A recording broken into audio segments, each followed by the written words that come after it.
This session of the week builds match fitness, using an integrated approach of maximizing ball time and high-tempo play. The coach marks out cones 10 meters apart with enough lines for 4 players in each row. Players conduct various exercises out to the cones, maximizing explosive power and quick acceleration through the use of jumps and short sprints. The coach must ensure the intensity builds up gradually and does not jump straight in with full-speed sprints. This opportunity should be used to correct players' technique for things such as landing jumps. This will ensure the correct muscles are being used and reduce the risk of injury. Next, a ball is introduced to each group. The first player in each group dribbles out to the middle cone, then around it and back before passing to the next player to go. The coach should make this a race between teams to encourage high intensity through competition. To progress this drill, the coach directs players to stop the ball at the middle cone and sprint without the ball to the end cone. Once back at the ball, the player makes a first-time pass to the next player in line,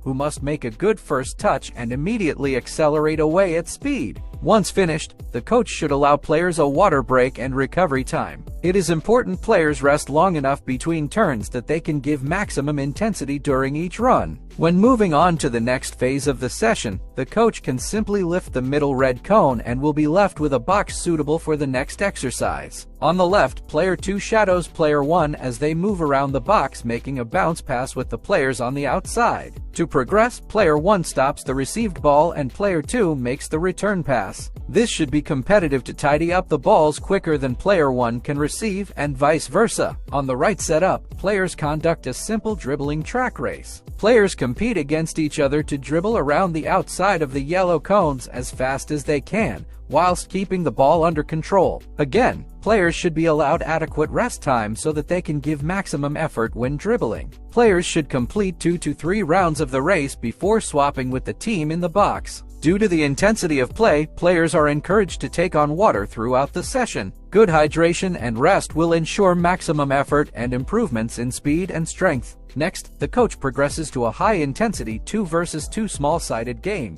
Again, the cones from the box and dribbling track can be adjusted to create the gates for the 2 versus 2 box. Now players must work in pairs against an opposition to dribble the ball through the opponent's gates. The green team through the red gates and the blue team through the yellow gates. As soon as a goal is scored, the coach quickly feeds another ball in to maintain intensity. 2 or 3 of these boxes should be set up depending on the number of players at training, with one team waiting to go on. Teams will play for 2 minutes before rotating. This means the coach must swap the waiting team every 60 seconds. The coach should remain enthusiastic and encourage players to maximize their rest time and work hard during their 2 minutes play time. Lastly, the coach progresses into a small-sided game to finish off. A small area should be utilized as players will be tired. A 4 versus 4 or similar inside the 18-yard box or a conned area with a goal at either side should suffice. The coach must now expect more mistakes than usual due to fatigue, but push players to concentrate and retain the quality of their control and passing. Use of a smaller area now may be suitable to reduce intensity and begin to cool players down towards the end of the session. Give this